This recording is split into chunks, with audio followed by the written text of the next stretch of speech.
కుడివైపు తలనొప్పి ఎందుకు వస్తుందో తెలుసా? ఇది కేవలం తలనొప్పి మాత్రమే కాదు అని చాలా సంక్లిష్టమైన మెదడు సమస్య అని నిపుణులు చెబుతున్నారు. ఇది కొందరికి ఒకవైపే వస్తుంది, మరికొందరికి రెండు వైపులా ఉండవచ్చు అని పేర్కొన్నారు. మైగ్రేన్ దాడి చేసినప్పుడు వికారం, వాంతి, మూడ్ మారటం, తీవ్రమైన అలసట వంటి ఇతర లక్షణాలు ఉంటాయి అని తెలిపారు.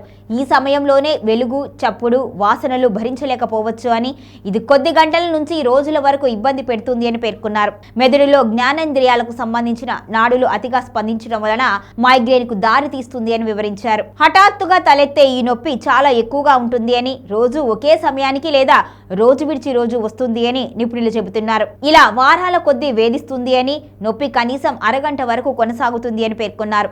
ఈ తలనొప్పి రోజులో చాలా సార్లు రావచ్చు అని తెలిపారు. క్లస్టర్ తలనొప్పి సమయంలో కన్ను ఎర్రబడడం, కంటి చుట్టూ వాపు లాంటి లక్షణాలు కనిపిస్తాయి అని మయో క్లినిక్ అధ్యయనంలో పేర్కొంది.